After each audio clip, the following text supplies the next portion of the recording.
আসেনির এই বাটফা আল্লাহ কি সিদ্ধান্ত নিলেন দেখেন, কই বাটফারের দল দুনিয়াতে জাগান। নবী করিম সাল্লাল্লাহু আলাইহি ওয়াসাল্লাম ১৫০০ বছর আগে, খুব খেয়াল, এই দুইজনকে একটু দৈরা বসাই দেন না। এখন থেকে কিন্তু যারা উঠে তারা আর বিচার হইত না, এখন থেকে বিচার হইব যারা লগের তো উঠছে তারা। এই ওয়াজে তো এতক্ষণ চলতে আসছে যে আমরা নিজে উঠি না, কেউ যে কিছু কই না, এইটা তো মূল সমস্যা। আমরা উঠবো না, কাউকে উঠতে দেব না। প্রাণ দিয়ে দাফনা তুমি আলগা করে নেবেন। মাহফিলতে উঠন কি ইয়া বসকানা পাইছ, মাত্র শুরু হইছে ওয়াজ, তারা মনে করছে কতক্ষণ পরে মাইক সাইডে দিতে আছে, সাংঘাতিক দেরি হইব, অনেক দেরি হইব।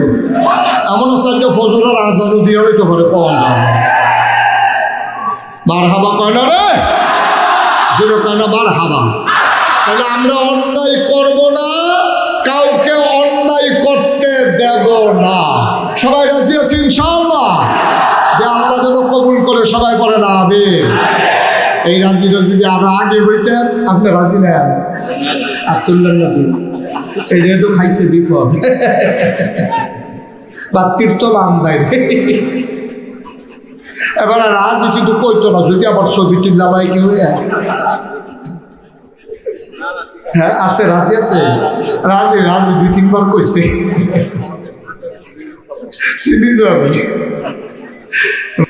আমি যে নাগাইশের ফিরসাবুদুর মুস্তাক ফয়েজি, আমি যদি এখন জিকির শুরু করি লা ইলাহা ইল্লাল্লাহ লা ইলাহা ইল্লাল্লাহ, ফজর পর্যন্ত যদি জিকির করি, কেউ আমার বিরোধিতা করবে না। বরঞ্চ বেরিয়েতে দেশি মুরগির ডিম সিদ্ধ করে ফাড়াইব যে হারে হুজুরে যে জিকির করতে আছে দণ্ড তো হয়ে গেছে, বোধ হয় ৪-৫টা দেশি মুরগার ডিম খাওয়া দরকার আছে। আরেক ভিডিও দেখবেন দেশি মুরগা বোনা কইরা ফাড়াইব, বিদেশি ফুতের তেহারা, বিদেশি কম্বলরা, আতর, সুরমা, কাজল, কত উপহার আমার লেগে আইয়া পড়বো লা ইলাহা ইল্লাল্লাহ কইলে।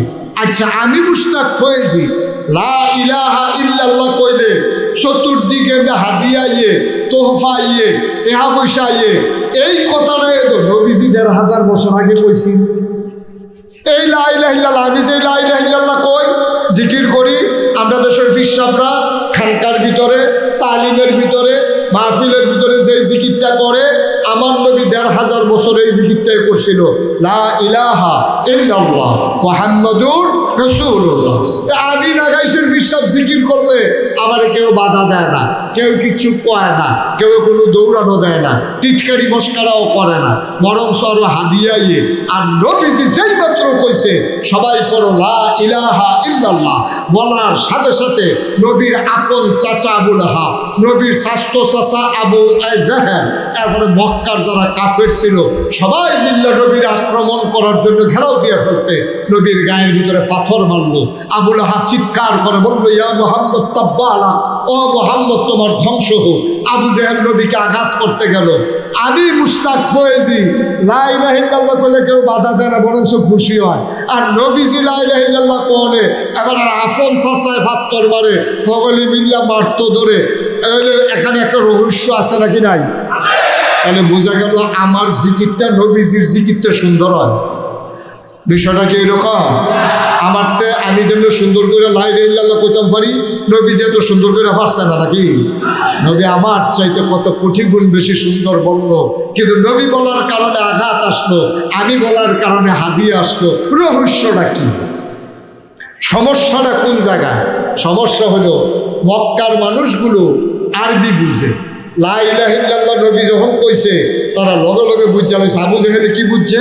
তো সমাজের নেতা আছি, হ্যাঁ বুঝালাইছে, এই তোরা যে হুনতে আসো লা ইলাহা ইল্লাল্লাহ কি তো এটা বুঝছ? কয় না, আমরা তো বুঝছি না। কয় লা ইলাহা ইল্লাল্লাহ মানে হইল আল্লাহ ছাড়া কোনো বিধানদাতা নাই, বিচার করুন না নাই, মেল করুন না নাই, সর্দারি করুন না নাই, আল্লাহর বিধান ছাড়া কোনো বিধান নাই, বিধান চলবে শুধুমাত্র আল্লাহ। তা আমি আবু জাহেল যে তোমরা রেলওয়ে সমাজটা চালাইতে আসি, মোহাম্মদের লা ইলাহা ইল্লাল্লাহ কায়েম হয়ে গেলে আমার আবু জাহেলের নেতাগিরি শেষ। ঠিক কিনা? আবু জাহেলের কত নেতাগিরি যদি না থাকে তো আমি রাইতে থাকবি না। তো আমি ওহন বাধা দিত না, পরে বাধা দিলে লাভ হইব কি? এর লেগে আবু জাহেল গিয়া বাধা দিছে। আর টাকা যা বাধা দাও, শক্তি প্রয়োগ করো, মুহাম্মাদের লা ইলাহা ইল্লাল্লাহ ঠেকাও। তারা ঠেকাইছে ইসলামকে এই জন্য যেন আবু জেহেলের নেতৃত্ব ঠিক থাকে। আচ্ছা, আবু লাহাবে বাধা দিল কেন? আবু লাহাব ছিল তৎকালীন জমানায় সুদী কারবারি, সবচেয়ে বড় সুদখোর। সেই সুদখোর বাধা দিল আবু লাহাব কেন? সে বাধা দিছে এই জন্য, মুহাম্মদে যে কয় লা ইলাহা ইল্লাল্লাহ, তাহলে বিধান চলবে আল্লাহ, সুদের ব্যবসা আর চলবে না, তাহলে আমি আবু লাহাবের কামাই রোজগার শেষ। সুতরাং তাড়াতাড়ি লা ইলাহা ইল্লাল্লাহ থামাও, টাকা যাক, খেলা সুন্দর হোক, আবু লাহাব এই মুহাম্মদরে থামাও, আমি আবু লাহাবের ব্যবসা চাঙ্গা রাখো। এই জন্য আবু লাহাব নবীজির বিরোধিতা করেছে, ঠিক কি রাখো। আজকে তুমি সুন্দর করে আল্লাহর দেওয়া বিধানটারে সুন্দর করে মানা শুরু করো। যে কলেজও যেই ফলাটা পড়ে এতে বাসুমের মতো দাঁড়িয়ে রাখো, কলেজও ফরিন্য ফলাটা, ইউনিভার্সিটি ফরিন্য ফলাটা বাসুমের মতোতে দাঁড়িয়ে রাখো। দাঁড়িয়ে রাখানোর লগে লগে তার ক্লাস আর ফলা মানে দেখবা টিটকারি মারা শুরু করবো। কি ধরে দিদি হুজুর হয়ে গেছে গা, তুমি মাতার দেশ নামাজ যদি পড়স তাহলে টিটকারি মারা শুরু হইব। আচ্ছা, কলেজের ফলা মানে ভাইয়া মানে টিটকারি মারো পান্না নেওয়া যায়। তুমি আজ বিয়া করছো, তুমি দাঁড়িয়ে রাখছো, দেখো তোমার বউ এবারে তোমার টিটকারি মারা শুরু হয়েছে, ঠিক কি রকম? দাঁড়িয়ে রাখছে, পাঞ্জাবি গাও দেয়, টুপি মাথার দেয়, 5 ওয়াক্ত নামাজ পড়ে, তার শালিয়ে ফোন দিয়ে জিজ্ঞেস, আফা দুলাভাইয়ের কি খবর? কত দুলাভাই কি আসছে না, হেতেই মনে করছে, শালিয়ে মনে করছে কি অ্যাক্সিডেন্ট হইলো নাকি, কেউ কি তাফা কোনো ক্ষতি হয়েছে? কত দুলাভাই হুজুর হয়ে গেছে কেন? দোলাভাই বিলে হুজুর হয়ে গেছে। সালমান লম্বা সময় কথা বলার সুযোগ পাবো না ভাই। অতিতাসের মুসলমান, পার্শ্ববর্তী এলাকার মুসলমান, মন দিয়ে শুনো রে ভাই, আল্লাহর নবী থেকে যাওয়ার মানুষ না, তিনি একটা মিশন নিয়ে বের হয়ে গেছেন। যে মিশন নবী ইন্তেকালের আগে আমাদের কাঁধে দিয়ে গেছেন। আমাদেরও দায়িত্ব হলো সমাজ থেকে ওই পাপাচার, দুর্নীতি আর রাহাজানি, লুটতরাজ, চাঁদাবাজ, সন্ত্রাস সবগুলোকে দমন করে একটা সোনার বাংলাদেশ তৈরি করা। এমনই চেয়েছিলেন 1500 আগে নবীজি। নবী যখন চাইলেন সুন্দর একটা পৃথিবী বানাবেন, খেয়াল করে দেখো নবীর জন্ম মক্কায়, খুব খেয়াল, গভীর মনোযোগ। নবীর জন্ম মক্কায়, নবীর শৈশব মক্কায়, নবীর কৈশোর মক্কায়, নবীর তারুণ্য মক্কায়, নবীর যৌবন মক্কায়, বিয়ে করলেন নবী মক্কায়, নিজের বাড়ি মক্কায়, শ্বশুর বাড়ি মক্কায়, মেয়ে বিয়ে দিলেন মক্কায়, ব্যবসা করলেন মক্কায়, লেনদেন করলেন মক্কায়। নবী থাকতে পারলেন না মক্কায়, নবী চলে যাওয়া লাগলো মদিনায়, ঠিক কিনা? ইসলাম মানার কারণে তিতাসের মানুষ দাউদকান্দি যাওয়া লাগে নাই, দাউদকান্দির মানুষ তিতাস আসা লাগে নাই। আমি মুশতাক ফয়েজি ব্রাহ্মণপাড়া ছেড়ে বুড়িচং যাওয়া লাগে নাই, কুমিল্লা ছেড়ে ঢাকা যাওয়া লাগে নাই। তাহলে নবী কেন লাগলো? নবী তো দুর্নীতিবাদ ছিলেন না, জবরদখলকারী ছিলেন না, মানুষের সম্পদ লুণ্ঠন করেন নাই। কেন নবী চলে যাওয়া লাগলো? কারণ হলো একটাই, কোরআনে আল্লাহ বলে দিয়েছেন, ওয়ামা নাকামু মিনহুম ইল্লা আইয়ুমিনু বিল্লাহিল আজিজিল হামিদ। কোনো অপরাধ নাই, একটাই অপরাধ, এক আল্লাহর উপরে ঈমান এনেছে, ঠিক কিনা? আমরা ঈমানের দাবিদার, আমরা দাবি করি ইমানদার, প্রকৃত ইমানদার আমরা না। প্রকৃত ইমানদার হইলে আমরাও দেশ ছেড়ে পালানো লাগতো। দেখছেন না গত সরকারের আমলে কি কারবারটা হয়েছে? দেখছেন না কি কারবারটা হয়েছে? জেলখানাগুলো ভরে যাওয়ার কথা ছিল চোর, গুন্ডা, বদমাইশ, ডাকাত দিয়া, আর আমার দেশের জেলখানাগুলো ভরে গেছে আলেম ওলামা দিয়া, ঠিক কিনা? তোমরা কম তামাশা করেছো, তোমরা বেজ্জতি করে ইমামের চাকরি খেয়ে ফেলেছো কোরআনের কথা বলার কারণে। মঞ্চের ভিতরে উলামায়ে কেরাম যখন দ্বীনের আলোচনা করেছেন, তোমরা রাজনৈতিক প্রভাব খাটাইয়া ইমামের বক্তার কাছ থেকে বাইক কেড়ে নিয়েছ, বেজ্জতি করে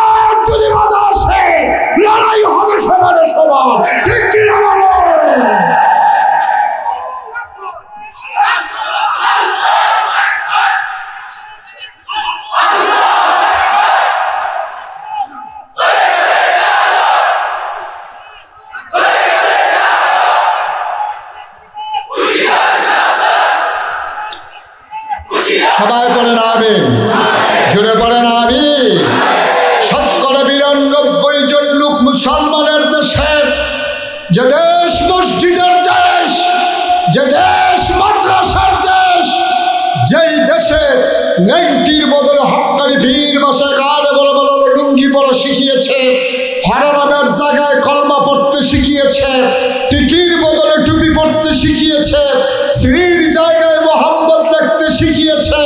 যেই দেশে ৯২% লোক মুসলমান, আশার নামাজ পড়ে দুরূদ পড়তে পড়তে যে দেশের মুসলমান ঘুমোতে যায়, ফজরের আজান শুনলে আবার তাদের ঘুম ভাঙে, এই বাংলাদেশে মুসলমানের দেশে টকসুর নামে একজন প্রগতিশীল, তথাকথিত প্রগতিশীল বুদ্ধিজীবী নামের কলঙ্ক, ওরা কথায় কথায় ইসলামের বিরোধিতা করেছে, ঠিক কিনা বলো? আমি বলেছি ঢাকার রাজধানীতে শীততাপ নিয়ন্ত্রিত কক্ষে বসে পুলিশ পাহারায় ইসলামের বিরোধিতা করা সহজ, পারলে তিতাসের জমিনে এসে বলো পিঠের চামড়া নিয়ে ঢাকা যাওয়া যাবে না। আল্লাহ যেন হেফাজত করে, সবাই বলে না আমিন। বন্ধুগণ, নবীকে থাকতে দেওয়া হলো না মক্কায়, তিনি চলে গেলেন মুসলমান। মক্কা ছেড়ে নবী চলে গেলেন মদিনায়, নবীকে মক্কায় থাকতে দেওয়া হলো না।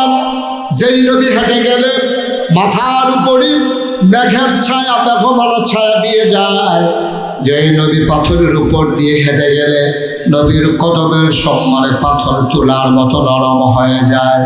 এই নবীজি মক্কায় থাকতে পারলেন না, চলে যাওয়া লাগলো মদিনায়।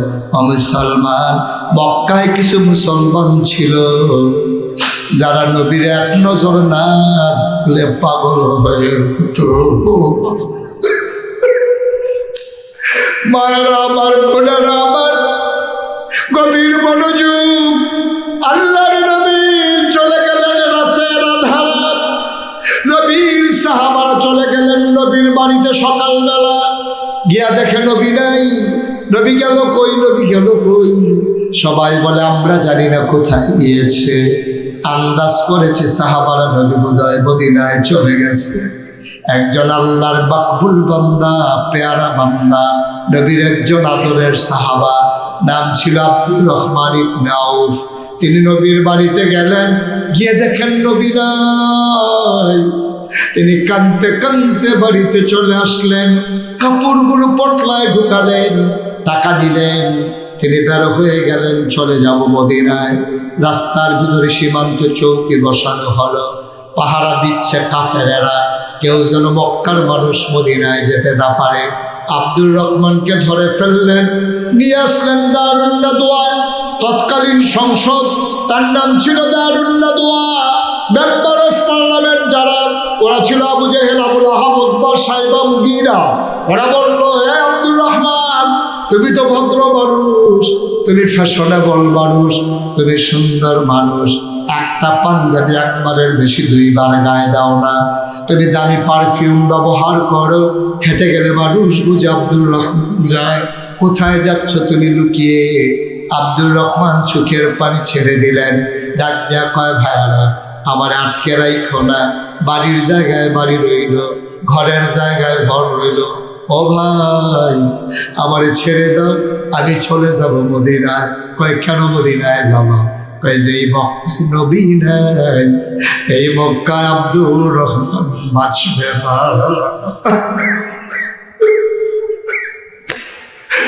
আমি যদি নবীর না দেখি আমি বাঁচবো না, আমারে বাধা দিও না, আমার সব রেখে দাও, আমারে মদিনায় যেতে দাও।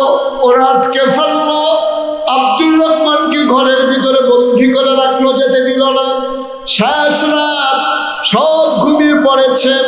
বাওয়ারিশ কুকুরগুলো নিরাপদ আশ্রয়ে, পাখিগুলো আপন নিরে ঘুমিয়ে পড়েছে, গরুগুলো গোয়াল ঘরে, শিশুরা মায়ের বুকে মুখ রেখে ঘুমায়, প্রিয়তম স্বামী প্রিয়তম স্ত্রীকে নিয়ে ঘুমায়, কেউ জাগনা নাই। আব্দুর রহমান গড়াগড়ি খায়, চোখে ঘুম আসে না, চোখ বন্ধ করলেই নবীর চেহারা ভেসে উঠে। সবাই যখন ঘুমিয়ে পড়ল, শেষ রাতে আব্দুর রহমান উঠলেন, ছেঁড়া একটা লুঙ্গি পরে, গায়ে কোনো কাপড় না জপিয়ে তিনি আস্তে করে বের হলেন মদিনার দিকে। সীমান্ত ক্রস করলেন, সারাটা রাত তিনি মদিনার দিকে হাঁটেন, দিনের বেলা গুহার ভিতরে লুকিয়ে থাকেন যেন ধরা পড়ে না যায়। এভাবে দিন যায় রাত যায়, রাস্তা পার হওয়া যায় না। এমনি ঘুরতে ঘুরতে ঘুরতে ঘুরতে, খানা নাই, গোসল নাই, ঘুরতে ঘুরতে দিন চলে গেলেন। একটা জায়গায় যাওয়ার পরে দেখলেন সকাল হয়ে যাবে। তিনি একটা খেজুরের বাগানে গিয়ে লুকোলেন, মনে করলেন সারাটা দিন লুকিয়ে থাকবো, রাতের বেলা আবার হাঁটা শুরু করব। শেষ রাত আব্দুর রহমান কান পেতে শুনলেন কে যেন দূর থেকে ডাকে, আসসালাতু খায়রুম মিনান নাওম। তিনি বুঝে ফেলছেন আমি মদিনার কাছাকাছি চলে আসছি। তিনি আস্তে করে বের হয়ে গেলেন, একেবারে আওয়াজ লক্ষ্য করে আগালেন, ঠান্ডা পানি দিয়ে অজু করলেন, মসজিদের ভেতরে ঢুকলেন। আব্দুর রহমান কাউকে চিনে না, আব্দুর রহমান কেউ চিনে না। নামাজ নবীজি ঢুকলেন, নামাজ হয়ে গেল। নবীজির একটা অভ্যাস ছিল, তিনি ঘুরে বসতেন সাহাবাদের দিকে, সবার সাথে কথা বলতেন, খোঁজ খবর নিতেন। আল্লাহর নবী বললেন সবাই ভালো আছো? সবাই বলে ইয়া রাসূলুল্লাহ আমরা সবাই ভালো আছি। হঠাৎ করে আল্লাহর নবীর নজর পড়ে গেল কোনায়, তাকাইয়া দেখে একটা মানুষ বসে আছে। চুল তার উস্কো খুস্কো, দাড়িগুলো তার এলোমেলো, ধুলায় মাখা চেহারা, পেট আর পিঠ একসাথে লেগে গেছে, গায়ের ভিতরে কাপড় নাই, চোখ তার গর্তে, গালগুলোর হাড্ডি বের হয়ে গেছে। আল্লাহ নবী কয় ওই মানুষটা কে রে? এমন একটা মানুষ ছিল আমার মক্কায়, তার নাম ছিল আব্দুর রহমান। আমার বড় পাগল ছিল, আমার একদিন না দেখলে পাগল হয়ে যেত। ওরে মক্কায় ফেলে আমি চলে এসেছি, এই কোনায় কে বসে আছে আমার আব্দুর রহমানের মতো? কে এটা কে? দাঁড়াও দেখি। আস্তে করে দাঁড়ালেন, ডাক দেয়া কয় লাব্বাইক ইয়া রাসূলুল্লাহ, এটা আপনার আব্দুর রহমানের মতো না, এইটাই আপনার আব্দুর রহমান।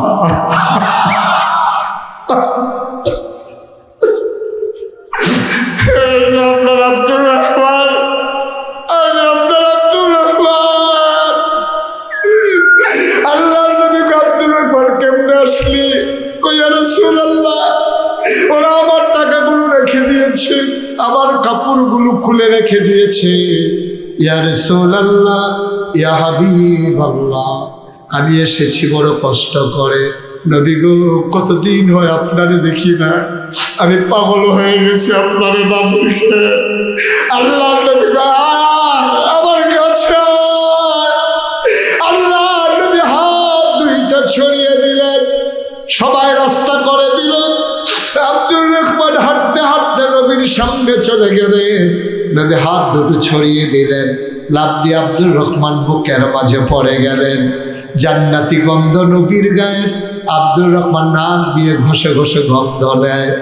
নবীজিরে ছাড়তে চায় না আব্দুর রহমান, আপনারে দেখি না নবী, কি অন্যায় আমার ছিল নবী। আমি তো কারো উপরে কোনো জুলুম করি নাই, আমি তো কারো সম্পদ লুণ্ঠন করি নাই, কোনোদিন ধমক দিয়া কারোর একটা কথাও বলি নাই। ওরা আমাকে কেন আটকে দিল? আমাকে আসতে দেয় না, আমি লুকিয়ে লুকিয়ে এসেছি নবী। আল্লাহর নবীও কান্দেন, আব্দুর রহমান ইবনে আউফও কান্দেন। আল্লাহর নবীকে ছাড়েন না, জড়িয়ে ধরে আছেন। নবীর গায়ের জান্নাতি গন্ধ শ্বাস ভরে ভরে আব্দুর রহমান দেয়। এবার আস্তে করে আব্দুর রহমানকে নবী ছেড়ে দিলেন। আল্লাহর নবী দাঁড়ালেন। আব্দুর রহমান জানতে চাই ইয়া রাসূলুল্লাহ, ইয়া হাবিবাল্লাহ, আমার অপরাধটা কি? আমি কি অন্যায় করেছি? আল্লাহর নবী ডাক দেখো আব্দুর রহমান, তোর আলাদা কোনো অপরাধ নাই, যে অপরাধের কারণে আমি নবীর মতো মানুষটা মক্কায় থাকতে পারলাম না, আমারও তো কোনো অপরাধ ছিল না। একটাই আমাদের সবার অপরাধ, ওয়ামা নাকু মিনহুম ইল্লা আইয়ুমিনু বিল্লাহিল আজিজিল হামিদ। আমাদের সকলের একটাই অপরাধ, আমরা এক আল্লাহর উপরে ঈমান এনেছি, ঠিক কিনা? আজকে গোটা পৃথিবীর 250 কোটি মুসলমানের একটাই অপরাধ, ফিলিস্তিনের মুসলমানেরা রক্তে রঞ্জিত হয় একটাই অপরাধ, তাদের সেই অপরাধ তারা আল্লাহর উপর ঈমান এনেছে। ভারতে কাশ্মীরের ঝিরাম নদীর স্বচ্ছ স্ফটিকের মতো ডালিমের দানার রসের মতো পানিটা আজকে রক্তে রঞ্জিত হয়েছে মুসলমানের রক্তে, একটাই অপরাধ, তারা এক আল্লাহর উপর ঈমান এনেছে। আরাকানের মুসলমানের রক্তে নাফ নদীর পানি রক্তে রঞ্জিত হয়েছে, তাদেরও একটাই অপরাধ, তারা এক আল্লাহর উপর ঈমান এনেছে। আজকে বাংলাদেশে ওলামায়ে কেরাম, সাধারণ মুসলমান, আমাদের একটাই অপরাধ, আমরা এক আল্লাহর উপর ঈমান এনেছি। আমরা জানিয়ে দিয়েছি এ পথ কখনো কুসুমাস্তীর্ণ ছিল না, এ পথ কণ্টকাকীর্ণ, এ পথে চলতে গেলে পা হবে রক্তে রঞ্জিত, পিচ ডালা পথ হবে রক্তে রঞ্জিত। সুতরাং এ পথ কখনো সহজ পথ ছিল না, এ পথ আমাদের জন্য কঠিন পথ।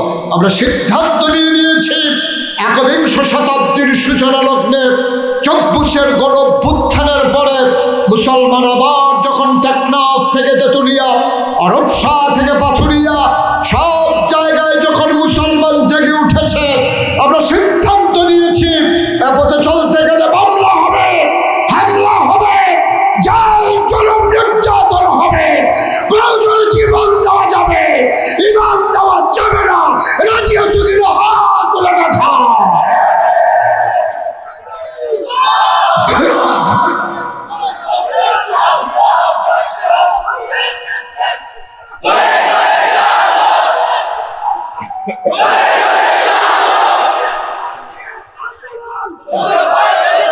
সবাই পড়ে না আমিন, জোরে পড়ে না আমিন। বন্ধুগণ, আবার আদরের মাসুম যে নাগাইশ দরবার পরিচালনা পর্ষদের সারা বাংলাদেশ থেকে বাছাই করা লোকজনের মাঝে সে হচ্ছে মজলিসে শুরার অন্যতম সদস্য। আপনাদের মানুষগুলোকে একত্রিত করে তার একটাই উদ্দেশ্য, দুনিয়াবি কোনো চাওয়া পাওয়ার হিসাব নাই, আমার সাথে পার্সোনালি কথা বলেছে, একটাই হিসাব, এ মানুষগুলো যদি একটা আলুর দেশা পায়, এ মানুষগুলো যদি জান্নাতে যেতে পারে, এ মানুষগুলো যদি দিনের কথা শুনে শুনে তাদের ঈমানকে জাগিয়ে নিতে পারে, তাহলে তার এই আয়োজন, এই টাকা খরচ করা, আপনাদের আশা বসা, তাহলেই সার্থক না, ঠিক কিনা বলেন? আপনারা জানেন এই নাগাইশ দরবার শরীফ, যেখানে আমার নামে লেখা আছে মুস্তাক ফৈজি পীর সাহেব, আবার মাসুম, এই প্রায় যায়, অনেক সময় যায়। আপনারা তো অনেকে যেতে পারেননি, যাবেন, কারণ এই দুনিয়া ভোগ বিলাসের জন্য না ভাই, কয়দিনের জিন্দেগি। আমি মুস্তাক ফৈজি, ইচ্ছে করলে অনেক কিছু করতে পারতাম। বাংলাদেশের পীর সাহেবদেরকে তো চিনি আমি, অধিকাংশ পীর সাহেব দেখবেন এরকম হাতরা এরকম করা শিখছে, জীবনে কোনোদিন এইরকম হয় না, ঠিক কিরকম? মানুষের অসহায় অবস্থা যায়, দুর্যোগ যায়, বন্যা যায়, মহামারী যায়, করোনা যায়, পীর সাহেবের সম্পদের পরিমাণ বাড়তেই থাকে, তার আর হাত এমন করার সুযোগ নাই।